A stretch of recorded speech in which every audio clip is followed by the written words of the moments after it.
Welcome. Thank you for being here. Thrilled to have you joining us either live or on the recording. Today, we are talking with Dana-Scurlock, Director of Recruitment with Staffing Boutique, who has been a presenting sponsor of ours from the very beginning. And that's March of 2020 when we started this. So Dana is here talking to us about what's up with NPO staffing right now, because we know there's been quite a few changes and we're really excited to dive into this conversation. But before we do, we want to make sure that you know who you're looking at or possibly listening to. Julia Patrick is taking another rest day. Thrilled for her. Julia Patrick is the CEO of the American Nonprofit Academy. I'm Jarrett Ransom, your nonprofit nerd, CEO of the Raven Group. And as I mentioned, Staffing Boutique, we are so honored to have their continued support, as well as our other presenting sponsors, such as Bloomerang, American Nonprofit Academy, Fundraising Academy, Nonprofit Nerd, Your Part-Time Controller, Moves Management, Nonprofit Leader, as well as the Nonprofit Atlas. Thank you to all of these sponsors that keep us going and growing. And here we are with Dana again, thrilled to have Staffing Boutique back with us. So Dana, tell me, what is the Director of Recruitment? What are those responsibilities that you're in charge of? Sure. So as I was saying, I have worked with Staffing Boutique for the past 5 years. I came on board when Katie was in a very entrepreneurial state with the company. We've since grown over the 5 years, and we now have a team of 4 staff members full time. So Director of Recruitment, I oversee the everyday functions of the job searches that we're working on. So that includes job postings, initial screenings of candidates, candidate recruitment, presenting resumes to clients. And my favorite part, which is partnering, with the clients, the hiring managers, on what it is that they're looking for in the search. So, that means looking at the job description, reviewing it, providing feedback to the client on the job description, and then, managing the client's expectations, really. Like, what can they expect from a candidate? Do I feel like the job description is too comprehensive? Is it, is it something that is likely to be able to be found in the job market or not? I provide all that kind of information. And then we really pride ourselves on being a hiring partner with the organization. We want to make long-term fits. We don't kind of want to churn and burn people. Like, I think staffing agencies in general, just the industry has that stigma attached to it, that, when you're in a pinch, you can hire a temp, but it's not going to be a long-term fit. They'll place anybody they can there. It's not, well thought out. We really, because we specialize in nonprofits, we're focused on a particular industry. We really want to make a partnership and make a long-term match with the organization. So it's, a situation where even if something is for like a couple of months, we want to find somebody that, if the client wants to keep the person longer, that they have the option to, or they might be a long-term fit for the organization to go from temp to perm. So we're not just kind of sending whoever can kind of do the job. We're looking for somebody that's mission driven for the particular organization they're going to, even if it's a short-term job. That's true alignment, looking towards that partnership. So that to me definitely creates win-win. If you like what you're listening to, all of this will be put onto Roku, YouTube, Fire TV, as well as Vimeo, as well as this conversation is going to go into podcast. So make sure that you queue up the Nonprofit Show wherever you might listen to your podcast. And we've already, really dove into the deep end. Dive in. If someone can tell me the proper term, that would be great. But, let's move into what does looking at the space now, Dana, and thank you for providing all that you did on how you serve the community in this niche nonprofit market. We're hearing that it really is this candidate-driven marketplace. Is that true? That is 100% true. Okay. When I first started recruiting, this was back in 2006. I'm aging myself. It was 2006. I started as a candidate recruiter who I just did phone screens with candidates and then set them up to come in for in-person interviews with the recruiters. Okay. So I really started at the bottom and worked my way up within this industry. Um, it was a candidate-driven market back then. And the reason is that the economy, it was before the 2008, recession, and the unemployment rate was extremely low, like it is now, Yeah. for other reasons, and it was a similar situation. So I've seen these ebbs and flows over time. This situation that we're in now in 2022, I would say is similar, not in the reasons it started, but similar in the way that it's now affecting the job market. Yeah. As it was in 2006. Meaning, when I say it's like a candidate driven market, candidates are the ones really able to make demands and be able to have them met, in terms of salary, in terms of work-life balance, and flexibility, in terms of their start dates, their schedules. They're really in the driver's seat. And that's due to the labor shortage, whether it's due to obviously COVID is a big determining factor in that. The Great Resignation, as they've kind of coined it in the media as well. So the bottom line is there's a lot of skilled jobs that are out there that need a certain level of experience, and there's not enough candidates in the market to fill them. That creates a scarcity, which means that as a hiring manager or a hiring organization, you're competing with each other for the top candidates. That was always the case, but now it's even more competitive, to be able to attract top talent. So that turns into candidates being able to dictate higher salaries, candidates being able to say, you know what, I'm not interested in, going back into the office. I want to work remotely. Whether that's a hybrid role where you're part-time in the office, part-time at home, or if it's fully remote. I speak with a lot of candidates per week, both on the, just an initial screening. I have candidates that I'm placing in jobs. I have people that I've already placed in positions that I'm speaking with. And that is, consistently been the mantra of all levels, whether it's entry level or senior level. I think senior level candidates throughout the time I've recruited from 2006 to now, they always were able to command a little bit more, obviously salary, but also like if they had more demands, they were able to get them met because they were senior level candidates and had special skills. So they always would push back a little bit more and say like, hey, I want one day a week where I can work from home, or I want a different type of schedule. You would get that sometimes. Now I'm seeing those types of demands with entry level candidates for like an entry level administrative position. Candidates are pushing for those types of things. So it's a tricky place for an employer. I was going to ask because I follow Staffing Boutique on LinkedIn. I see all these posts of we're hiring, we're hiring, we're hiring. And I feel like you do a fantastic job saying if this is an in-office position, if it's a hybrid, or if it's full remote. Can you talk to us a little bit about, how we can perhaps set those expectations and possibly level the playing field when it comes to the potential negotiation of the candidate? Like, how can we get ahead of those conversations? Sure. And thank you for saying that, our posts on LinkedIn are very transparent. Between Katie and I, we're usually the ones placing them. And we do like to be very transparent from moment one.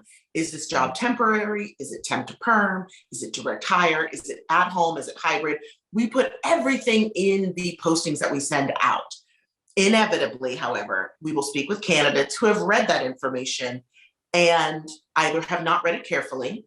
Right. And it turns out when you speak with them, they're looking for something different and didn't realize. Or you have people that will apply anyway. And they apply with the hopes that they can negotiate with the position or with the organization or with us to change the parameters of the job. That has kind of always been the case, but it's rampant now due to, it being so candidate driven now. So what happens is you get on the horn with somebody, or you do a Zoom interview and they say, I noticed this job is supposed to be in person. Is there any flexibility with that? Is immediately kind of what they're going to. So I can say these things, and as a hiring manager or an organization, if you're looking on your own, like being transparent, I think is the best way to get the candidates that you need, but there will still just be applicants who are going to try it with you anyway. And I think we just have to kind of be prepared for that. Yeah. And what about the salary increase? You know, you touched on this a little bit before, Dana, but if you can dive a little deeper, do we have to increase our salary? I've heard this term compression, right? Where there's so much, there's not a lot of wiggle room kind of in that mid-management. So we're seeing compression where if we bring in someone brand new at a higher salary, we now have to look at the person in whom they're reporting to, because there might not be a lot of gap there. So what are we seeing by way of salaries having to increase right now? Yeah, that's a great question. And it's a complicated issue, I think, because I've never heard it referred to as compression before, but that is a brilliant way to summarize.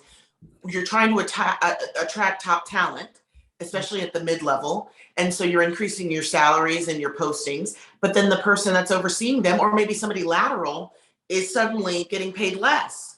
Right. You know, or the gap between the manager and the person they're overseeing is only $5,000 or something. People talk, information trickles out. There's also a big call just culturally for transparency from the corporate world, which, you know, nonprofits obviously are outside of the corporate world, but at the same time, they are within the commerce. And it's still people's careers. So that people are looking for that, for it to be clear what salaries are people making within this company and is it equitable? And so that is something that I think is going to have to be restructured from the ground up within organizations and planned ahead. I think what a lot of people end up doing is they do exactly what you're describing. They post a job, they find they can't hire somebody at the price point that they could maybe 3 years ago. They raise the salary and bring somebody on board, and then they have to deal with the fallout of having brought that person on board rather than having thought about it ahead of time. That may mean speaking to your current manager, assessing their performance, offering them a $10,000 raise, then going about hiring the person that's going to be under them and strategizing what that salary is going to need to look like and making sure that it's equitable with what you're asking those two positions to do and how they interact. So how many organizations or companies are sort of revamping their whole system from the ground up like that? I would say very few. When I speak to clients, organizations about these structures, these are the types of conversations that I'm having, and most people go, I'd never thought about that. I hadn't even considered that, but I did have a situation in this other department where it was something similar, you know. And honestly, do organizations have the budget the bandwidth to suddenly increase salaries for everyone to accommodate new salaries coming in? Some may not. You know, not everybody is, you know, IRC or Michael J. Fox Foundation, you know, that have millions of dollars at their disposal to, you know, maybe be able to do that. I also work with the small mom and pop organizations, and they may not have the bandwidth to do that right now. So what is their solution? Those are the types of tough questions that we're having to ask. But in general, candidates are, you know, entry level, mid-level, they're really not willing to take salaries that are under market. Even if they're borderline, they're really pushing for an increase in price points to do with inflation that we've all been dealt. We're all experiencing that. And some of that too, and again, we've kind of dabbled in a little bit of all of this, because after this work-life balance conversation, we're going to move into the JEDI, justice, equity, diversity, inclusion. But as candidates are negotiating their salary, you mentioned this, Dana, they're also negotiating, are you flexible with this, you know, remote work? And, you know, there's a lot of work-life balance as top of mind. It's a priority for so many people. We're verbalizing it more than ever, I believe. So how has this played a role in the workforce and in hiring currently? Absolutely. I think we have seen a complete revamping of the workplace landscape in terms of just the logistics. Everyone went remote during the pandemic. The pandemic's not technically over, but during the height of the pandemic, let's say. And that shift has really just completely changed everything. Candidates now know that much of their position, much of their job duties can be completed remotely. Yeah. We're in the technological age. This probably wouldn't have been possible 10, 15 years ago, but in 2020 to 2022, it is. And candidates know that. Hiring managers and organizations know that as well. They're also enjoying the benefits of being able to work from home. So there's a mutual, interest from managers and from sort of the line workers in continuing this remote work. Now, that said, there are certain organizations and companies for whom it is detrimental to have everyone working remotely all the time. So for those folks, how do we bring them back into the fold? How do we negotiate bringing candidates' interest back into coming into the office? And I think that that's a tough sell sometimes to candidates, especially now. They're seeing a lot of their friends have jobs where I work for Google or I work for this company and they let us work from home anyway. And now we work 100% of the time from home. Yeah. With unlimited PTO and whatever else. So there's a lot of perks going on that I honestly, Dana, I don't think all nonprofits can keep up with the trends. I think you're right. And that's what's tricky, because a lot of them are doing such important work for society and for our local community, for the international community, that I really want to support them. And obviously it's for everyone's benefit that they continue to thrive. There's certain things that some nonprofits, they simply can't do remotely. Like if you're a homeless shelter or if you're a battered women's shelter, you can't only work from home. And so how do we support those organizations? How do we retool the way we advertise positions to candidates to help them still be able to get top talent, despite not being able to offer all of the perks other types of organizations can. I think we're moving towards, in general, a more hybrid office environment. I would agree. I think that's going to be in the 2020s. I think that in the history books, it's going to kind of say work moved towards a more remote style in the 2020s. Like when it's 2050, I haven't spoken to any candidates in the past year and a half who has not said it's a deal breaker. I don't want to work in the office 5 days a week. Yeah. They know they can command it right now. God forbid the economy were to change and go in a downward trend. Yeah. Scarcity breeds, and it breeds opportunities. It could swap in a few years. And then if it's client driven and there's, all these out of work people and there's only a few jobs, people will do whatever it takes to have the job. And so if that means going to the office 5 days a week, they would. But I think there's been a cultural shift, is all that to say. It's a huge cultural shift. And I think that everybody's looking for that. Yeah. And fun fact, actually, Julia Patrick shared this with us, I want to say probably 18 months ago, but that there was a spike in purchasing shirts like blouses and a decrease in purchasing pants. And that has everything to do with this hybrid remote, culture and population, because I met, these two women that I've been in business with for over 5 years, or probably not, that's an exaggeration. Let's just say 3, right? And had not met them in person until last night. And we joked and said, we've only seen each other literally from here up. You know? And so looking at this remote space, it's, I really agree with you. It's not going anywhere. This hybrid is here to stay. I was talking with a client of mine, and instead of having, everyone have an office, they've really moved to having these drop-in offices. So when you want to come in the office, it's there. You can print, you can have meetings, you can do, whatever you need, but no one has an office placard anymore, right? It's just kind of if it's available, it's yours for the taking. So many great points here. You talked a little bit also about, transparency. I see transparency in this equitable space, Dana, when it comes to, just being honest and wholly upfront in your posting. What is your salary range?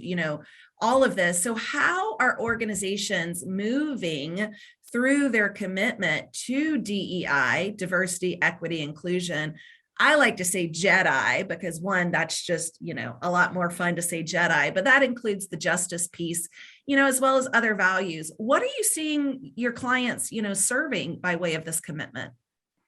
So this is an area where I think that the nonprofit sector has been ahead of the curve.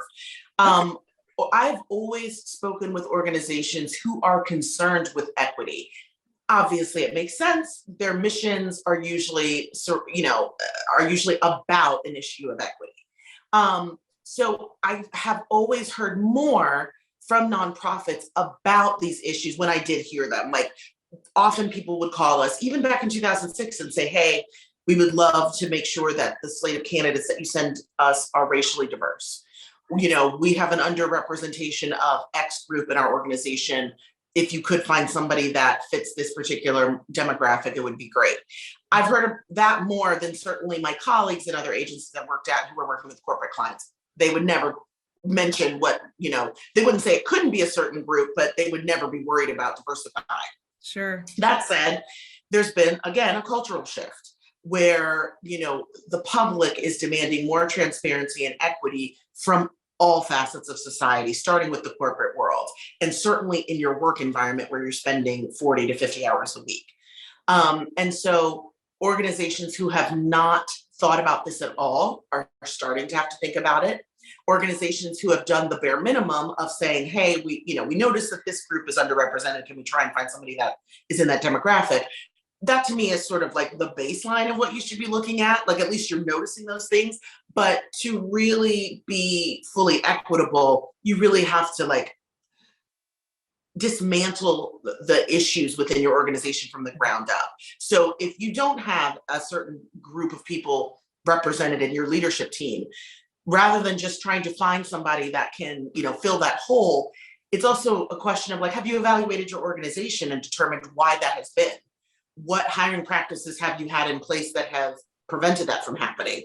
Is it a candidate shortage in that demographic, or is it actually where you look that's limited? Is it because the people that you hire that are in this certain demographic that's underrepresented don't feel comfortable there and they don't stay? Like these are all things that you have to comprehensively review and revise within an organization to make it truly equitable. And that's the place that we're at now.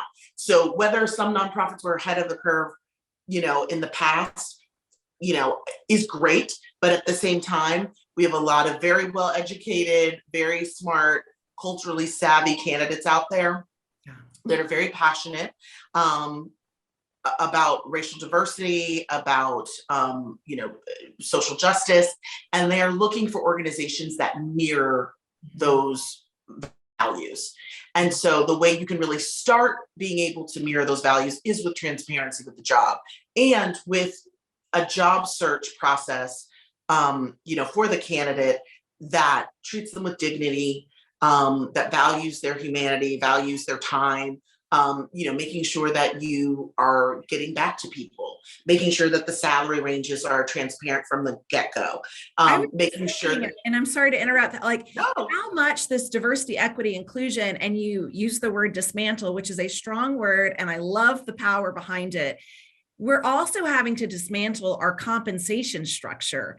And it's not easy, right? But our compensation structure, our recruitment structure, like it takes a lot of work. And no one said that it would be easy, but I think there's a quote that said it'll always be worth it, right? And that's really important. Dana, while I have you live, we have a guest that sent in a question, and I want to honor their curiosity here.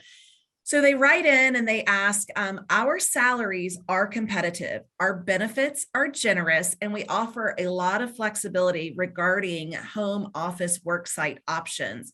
However, we only receive 1 to 2 resumes for a job posting.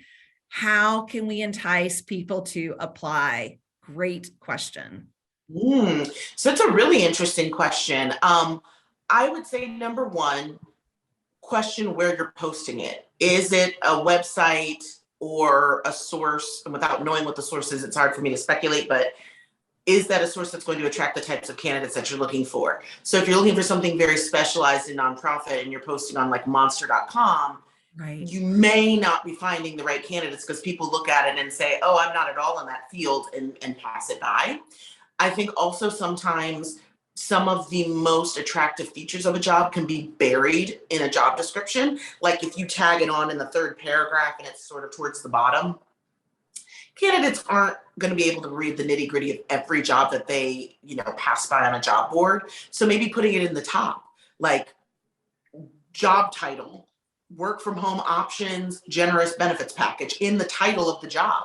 I've never thought of that. People are going to click on that, and at least they'll read it more carefully. So don't bury the lead in the head in the bottom of the email. You want to kind of lead with your best stuff.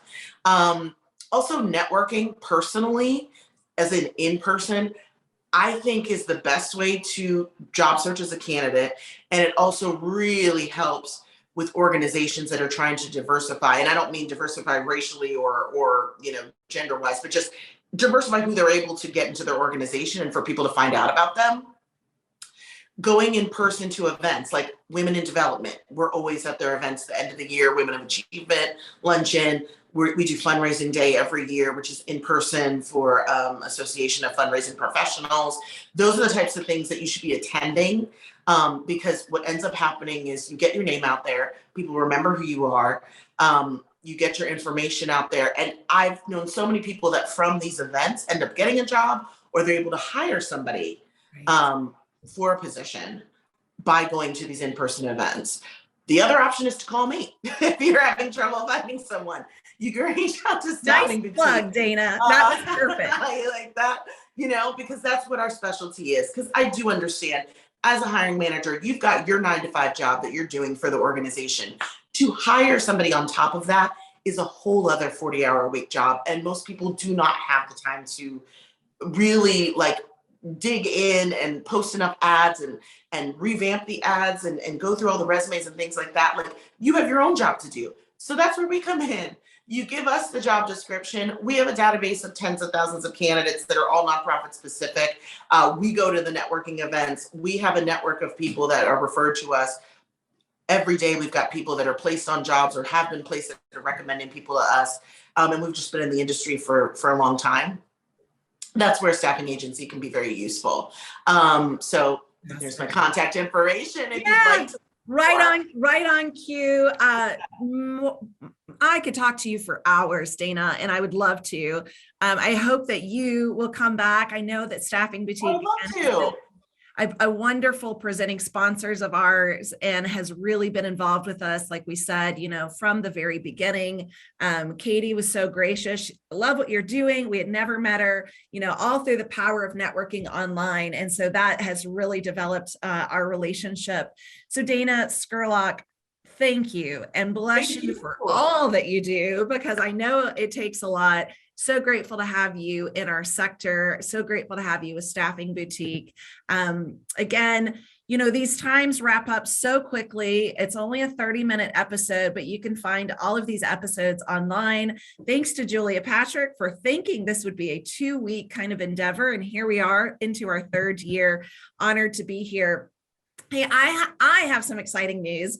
Thanks to Bloomerang, I will be broadcasting the Nonprofit Show live from the AFP Icon Show in Las Vegas.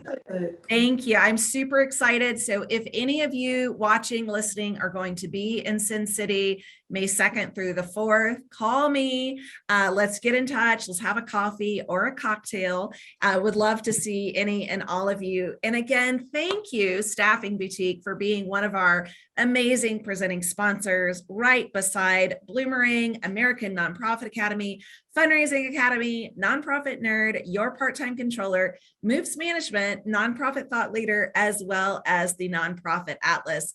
So honored to have your continued commitment, not just to us in these episodes, but truly the sector at large. We are all doing such fantastic work. We are grateful to have partners like Staffing Boutique and Dana join us today. So Dana, thank you for your time, your valuable expertise. It did not go unnoticed and unheard. So thank you for sharing all that you did. Love to get you back on. Let's take a look at our June calendar. Anytime you'd like. Congratulations on everything. And I wish you the best of luck with the podcast. And, anytime you'd like to have me back, I'd be happy to come. So thank you so much. Would love it. I will reach out to you as soon as I can. For all of you that joined us, either live or on the recording, thank you. And please stay well so you can do well. We'll see you back here tomorrow.